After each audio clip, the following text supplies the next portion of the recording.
Hey, this is Dave DeCamp from antiwar.com. This is anti-war news for Monday, August 19th, 2024.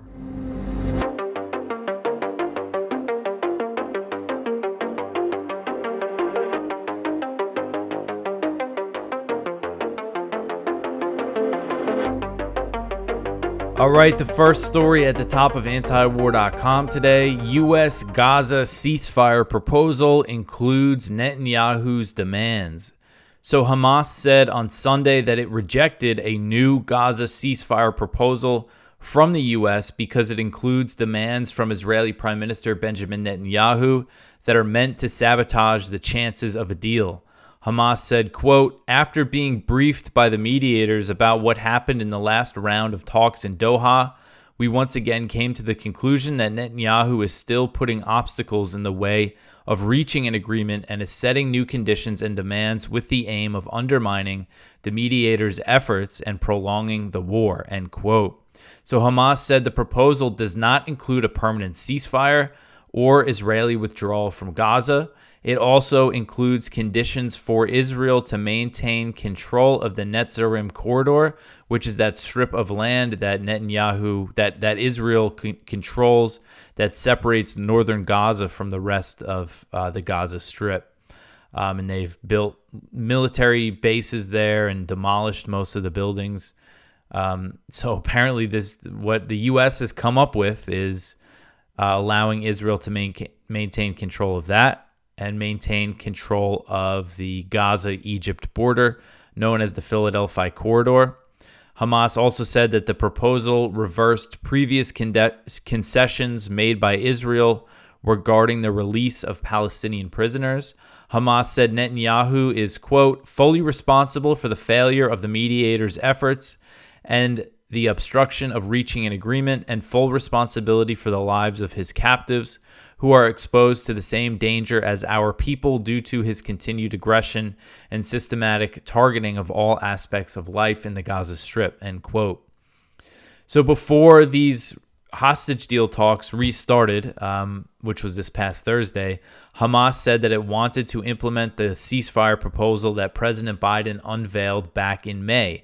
At the time, Biden claimed it was an Israeli proposal, but once Hamas actually agreed to the language, Netanyahu started adding all these conditions. And really the big one here is Israel maintaining control of both the border with Egypt and this Netzarim corridor, which would control, they want to be able to screen the Palestinians who are returning to North Gaza. The previous agreement, the one unveiled by President Biden, said that there would be freedom of movement for the Palestinians during the ceasefire, during the first phase of that deal. So again, and this is not there's no permanent ceasefire apparently in this new proposal. Netanyahu said on Sunday that he would not back down on his demands. Basically said there's areas where we can show flexibility and there's areas where we cannot.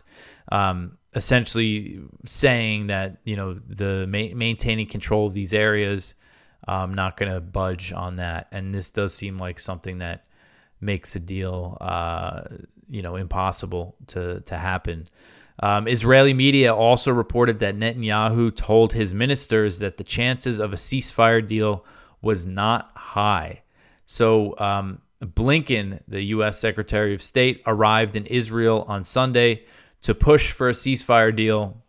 That's what they say the purpose of the visit is, but there's still no sign that the U.S. is actually going to use the significant amount of leverage that it has over Israel to get them to agree to a deal, to get them to make concessions. No sign that the U.S. is going to condition military aid. Of course, we've seen them approve new military aid and new arms sales just in the past couple weeks. So, you see all this talk. Biden said on Friday that they're closer than ever to a deal, but in the reality is they're very far apart, and it doesn't seem like one is close. All right, so the next one here, Israeli strikes in Gaza kill 10-year-old quintuplets. So Israeli strikes on Gaza on Sunday killed a total of 29 people, including 10-year-old quintuplets. This was reported by the Associated Press. So quintuplets, that's right. That means that there's five 5 of them, and they were all killed, all massacred in an Israeli airstrike on Sunday. The quintuplets were killed alongside their mother and another sibling who was only 18 months old in a strike that targeted a home in Deir al-Balah in central Gaza. An AP reporter counted the bodies at the Al-Aqsa Martyrs Hospital. Mohammed Awad Khattab, the children's grandfather, told reporters, quote, "The 6 children have become body parts. They were placed in a single bag. What did they do? Did they kill any of the Jews? Will this provide security to Israel?" End quote. Israel has slaughtered children and babies throughout this 10 months of this genocidal war and slaughter in Gaza. Just completely horrific. It's like every day they find new ways to just horrify me and horrify the world. I mean, killing quintuplets. Last week, if you remember, they killed 3-day-old twins while the father was out getting a birth certificate. And that was the same day that the U.S. at the State Department approved $20 billion in arms deals for Israel.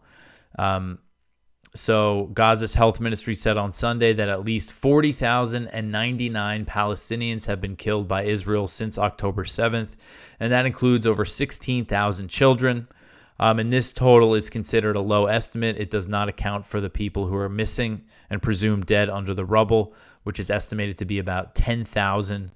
It's also unclear how many people have died due to, things like food and medicine shortages, the lack of health care due to the complete destruction of their medical infrastructure in Gaza. So the death toll is likely much higher. And then there's, of course, the estimates that we have from the doctors who worked in Gaza. They say they believe around 92,000 people have died. And there's also over 90,000 who have been wounded. So, total casualties of just what's been recorded by the health ministry is about 130,000, 140,000. And of course, the wounded, that includes many children as well. All right, the next one here. Israeli attack on Gaza shelter kills 15 members of the same Palestinian family. This article is from Al Jazeera. These were strikes on Sunday. The Israeli military bombed a warehouse sheltering displaced Palestinians in the Az-Zawaida area of central Gaza, killing 15 members of one family, including 9 children. The civil defense spokesman in Gaza said on Saturday that 15 people killed in the overnight attack were members of the El Ajla family, with 3 women among the dead. The total death toll from the attack was 16. So just, again, another massacre here of children in these airstrikes on Saturday. All right, so the next one here, we're going to get into some Ukraine stuff and then kind of go back to the Israel Middle East situation. There's a lot going on when it comes to Ukraine. Russia says that Ukraine destroyed a bridge inside Russia with Western missiles. So the Russian Foreign Ministry said on Friday that Ukrainian forces used Western-provided missiles to destroy a bridge in the Glushkovsky district of Russia's Kursk Oblast. Russian Foreign Ministry spokeswoman Maria Zakharova said the missiles were likely launched using the U.S.-provided HIMARS rocket systems, which the U.S. has been supplying to Ukraine since 2022. Zakharova wrote on Telegram, quote, "For the first time, the Kursk region was hit by Western-made rocket launchers, probably American HIMARS. As a result of the attack on the bridge, it was completely destroyed, and volunteers who were assisting the evacuated civilian population were killed." Another bridge in Kursk was reported to be hit by Ukrainian forces on Sunday. And according to the Russian news site MASH, they have a big Telegram account, but I got this from their website. They're reporting that both bridges were targeted with U.S.-provided HIMARS. So they're saying, and that's just a media report, saying that both bridges were hit by the HIMARS rocket systems. So this is potentially U.S. missiles destroying bridges inside Russia. I mean, I've said a lot when we talk about this, but it's just unbelievable that we've gotten to this point that the U.S. is actively backing an invasion of Russia. The ground incursion into Kursk came a few months after the Biden administration gave Ukraine the green light to use U.S.-provided missiles in strikes inside Russia in border regions. The U.S. says that it won't support long-range strikes in Russia, but has not defined what that limit is. If you look at the map from South Front here, in some areas it says Russia has pushed back the Ukrainians a bit, but there's also other places where the Ukrainians are gaining ground, and including one area right on the border. So the fighting is still very heavy. So the Times of London reported on Friday that the U.S. is effectively blocking Ukraine from using British-provided Storm Shadow missiles inside Russia. They have a range of about 155 miles. Ukrainian forces are using other types of British weapons in Kursk, including Challenger 2 tanks. The U.S. and its NATO allies insist that they were unaware of Ukraine's plans to invade Kursk, but Russian officials are blaming Ukraine's Western backers for the incursion. Nikolai Patrushev, he is an aide to Russian President Vladimir Putin. I believe he was the head of the Security Council until Shoigu took that position. Patrushev said, quote, "The operation in the Kursk region was also planned with the participation of NATO and Western special services. Without their participation and direct support, Kiev would not have ventured into Russian territory," end quote. All right, so the next one here. So Ukraine's Kursk offensive derailed partial ceasefire talks. So the Washington Post reported on Saturday that Ukraine's offensive into Russia's Kursk Oblast has derailed planned indirect negotiations between Russia and Ukraine that could have resulted in a partial ceasefire. So this report says that the two sides were scheduled to send officials to Qatar for negotiations on an agreement that would halt strikes on energy and power infrastructure. So they were apparently going to discuss this idea of a mutual ending of targeting energy infrastructure. And since October 2022, that's when Russia started hitting Ukraine's energy infrastructure with missiles and drones. And they've really hit it hard. And you'll see sometimes kind of in response to Ukrainian escalations when it comes to their attacks inside Russia, you'll see them like launch a really heavy missile and drone barrage on the infrastructure in response. It was actually, so October 2022, I remember when Russia started hitting the energy infrastructure, it was in response to the bombing of the Crimean Bridge that connects Crimea to the Russian mainland. That's when this started. So Russia has escalated the war in direct response to Ukrainian attacks inside Russia. So there's a chance that they take these up to another level in response to this Kursk invasion. But on the other hand, you had the Ukrainians. They started, they've been launching drone attacks inside Russia pretty much all along now, but they've gotten better at them kind of recently. And in this past year, over the past few months, they've really been able to hit Russian oil refineries, and they've impacted the oil production. Again, this is just from the Washington Post. It hasn't really been confirmed, but by Russia, I mean. But it's interesting details here. And so the sources told the Washington Post that these talks, again, they were going to be indirect. So it would be like the Russian officials in one room, the Ukrainians in the other room. They would meet with the Qataris, and then they would go back and forth. So one of the Washington Post sources, who is an unnamed diplomat, said that the talks were not called off altogether, saying that the Russians didn't call off the talks. They said, "Give us time." They had these talks planned. Ukraine invaded Kursk, and then Russia said that they were postponing the talks. And now, in the report it said, they left open the possibility of these talks resuming. But we've seen from Putin and other Russian officials saying, now what are we going to talk to them about? They're saying that they're targeting civilians and civilian infrastructure in Kursk. So we got nothing to talk to them about. So I think there's a chance that this isn't going to happen at all now because of this invasion of Kursk. And it goes to show, was Zelensky serious when he was talking recently, when he was saying he was open to the idea of peace talks with Russia? if they were planning this big invasion. They're saying that they want to take territory in Kursk to use in negotiations. But I think there's a chance when it comes to Russia's response that they're just going to take their time and trying to get the Ukrainians out of Kursk instead of just go into negotiations, So Russia and Ukraine have not held any talks on any sort of ceasefire since March and April of 2022, and there was a real deal on the table for Ukrainian neutrality, Russia to withdraw. Some details needed to be worked out still, but there was a viable deal on the table. This has been confirmed by all sides now. But that was discouraged by the U.S. and its allies. They promised to fund the Ukrainian war effort against Russia, and here we are.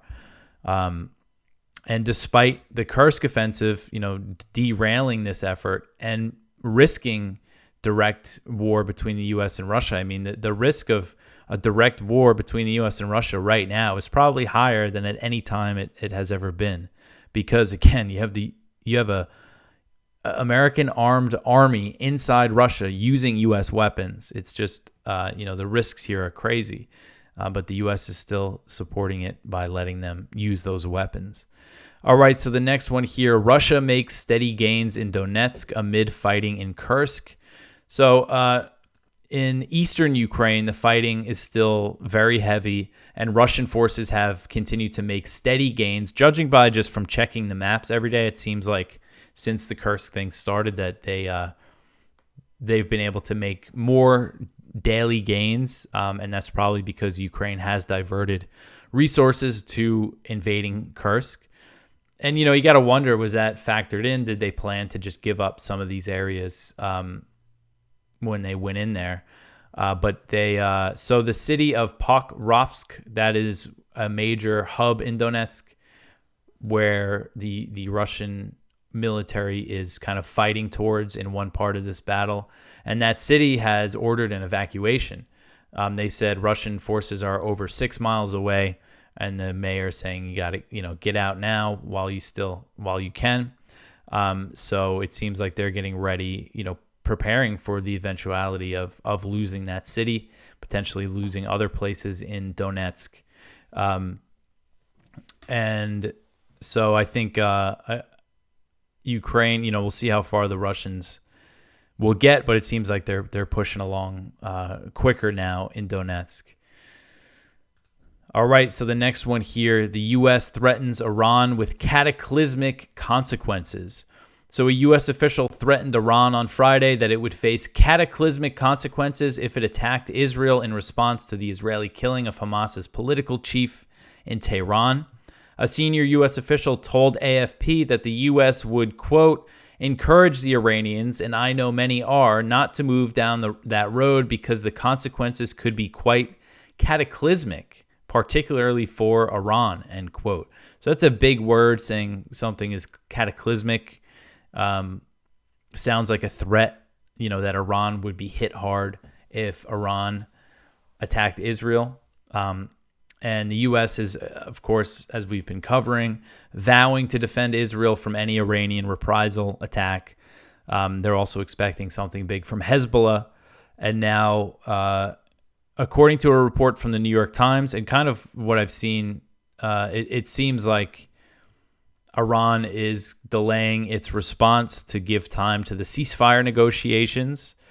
They don't want to be the ones who would disrupt any sort of breakthrough. But then again, I don't have much faith. I mean, you never really know when it comes to things like this, the ceasefire negotiations, what's really being said behind the scenes. But it does not seem to me like a deal is going to be reached. So if Iran comes to that conclusion, that means that we might see their attack on Israel. But, it's been a while now. It's been almost 3 weeks now since Haniyeh was killed in Tehran. But so only time will tell if Iran does go ahead with its response. And it seems like Israel is kind of waiting for the reprisal either from Iran or Hezbollah to escalate things, to another level. That's the big question is, okay, if Iran hits Israel hard, how is Israel going to respond? And, the U.S. isn't going to be able to hold Israel back. All right. So the next one here, at least 10 killed as Israel attacks southern Lebanon industrial area. So this article is from Jason Ditz. He wrote this up over the weekend on Saturday. So on Saturday, Israel carried out an airstrike against the industrial residential area of the southern Lebanon city of Nabatea, killing at least 10 people and wounding 5 others. 2 individuals were seriously hurt in the strike. Officials say that it hit a residential building. The Lebanon Health Ministry has reported that all 10 of the slain were Syrian nationals. The attack appears to have targeted factory buildings containing residences of people working in the industrial area and their families. A mother and 2 of her children were among those killed. Israel claims it was a weapons storage facility for Hezbollah, but locals say that was not the case and that the factory owner is a well-known family not aligned with any political party. Hezbollah also issued an announcement saying that all killed were civilians. In retaliation, some 55 rockets were fired against northern Israel. There was no injuries in those Hezbollah attacks. Actually, later they said that 2 Israeli soldiers had been wounded. So big strikes from Israel, killing 10 people. That's, for when it comes to the strikes that have been happening across the border, that's a lot of casualties. And it does look like they were civilians. So another thing, that could potentially lead to a big escalation. All right, so the next one here, Israeli forces stood by as settlers raided and torched Palestinian villages. So this is from the New Arab. So there's a big settler attack on the Palestinians in the West Bank. I think it was Thursday night, maybe into Friday morning. A mob of settlers terrorized the village and lit fires and burned things down. They killed 1 Palestinian. And there's an investigation from Israel that revealed that, Israeli soldiers were nearby and didn't do anything about it. And that's pretty typical. This incident, we've seen a lot of these, what are terrorist attacks against Palestinians in the West Banks, for so long now. But this one got a lot of attention. I think just because of the, when you start lighting things on fire. Israeli army reservists stood by as dozens of armed Israeli settlers in the occupied West Bank attacked Palestinian residents and torched their homes and cars, a preliminary investigation by Israel has revealed. The attack resulted in the killing of a 23-year-old Palestinian man and dozens of others to be wounded as the settlers opened fire in the village of Jit on Thursday. The probe also showed that a security squad from the Havat Gilad illegal settlement outpost were present at the scene of the attack, but none of the settlers were arrested. The soldiers, quote, didn't do anything to stop the pogrom. They just stood there next to them, saw everything, and did nothing, end quote. And that's a senior Israeli defense official calling it a pogrom, what is happening in the West Bank. And that's, what these attacks essentially are.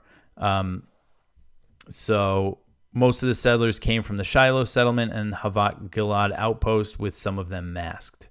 The settlers threw Molotov cocktails at residents in an attack that was condemned internationally, including by the White House. The body of 23-year-old Rashid Mahmoud Abed al-Qadiyar Sada was transferred to Nablus to undergo an autopsy, which showed that a bullet had entered and exited his body. So the security sources reiterated that the attack took place right in front of reserve Israeli soldiers, and when the armed members of the Havat Gilad security squad arrived on the scene later, they opened fire. Israeli border police also arrived at the scene, but focused mainly on dispersing settlers and did not make any arrests. So these Israeli settlers are, essentially backed by the Israeli military. In some cases, it's much more obvious that they're, you actually have the police and military helping them. In this case, they just, didn't arrest them and watched. All right, so the next one here, California Legislative Jewish Caucus pushing pro-Israel bills. This article is from Marcy Winograd, and it's about this legislative caucus in California that is very pro-Israel and is pushing this legislation, to try to, crack down on the speech and protest activities of students. So it's the California Legislative Jewish Caucus, and she goes, it's a pretty long piece here. She gets into a lot of interesting stuff about this group. And one of the things, so in California, the Jewish Voice for Peace, they protested at the California state legislator and called for a ceasefire, and they wanted the state to call for a ceasefire. And after that, this caucus put out a statement saying, that they were in danger, portraying themselves as victims of these Jewish anti-war protesters. And then she gets into, there's a lot of this legislation that they're getting involved in, including censoring genocide education. Basically, this bill would, and these are all bills that have been introduced. I don't think any of these have become law. It would put the pro-Israel California Teachers Collaborative for Holocaust and Genocide Education in charge of training public school teachers and developing curriculum on genocide education for 6 million K through 12 California public school children. And one of the collaborative member organizations is the Anti-Defamation League, the ADL. A Zionist lobby group. Wikipedia editors have voted generally unreliable as a legitimate source on anti-Semitism in Israel-Palestine. That's interesting that happened. So the ADL, she points out, if you go to their website, they paint the anti-Israel, pro-Palestine protesters as anti-Semitic. Of course, anybody who questions, they conflate anti-Zionism or just criticism of Israel as anti-Semitic all the time. So they want them involved in the genocide curriculum. Of course, they would not include what's happening in Gaza in that curriculum, I'm sure. Blocking Palestine from ethnic studies. So there's other bills. The big one here, I think, is the Enforcing Colleges Code of Conduct. This bill seeks to censor pro-Palestine university voices by requiring as a condition of admission and ongoing enrollment that California state and community college students agree to comply with a vague code of conduct requiring mutual respect for a diversity of viewpoints. The bill's prohibition against discriminatory conduct that creates a hostile environment on campus sounds reasonable until one considers the bill's potential to chill speech. Zionists who support Israel's annexation of land from the Jordan River to the Mediterranean Sea have ironically complained when pro-Palestinian students chant from the river to the sea, Palestine will be free, charging that the chant is anti-Semitic and discriminatory.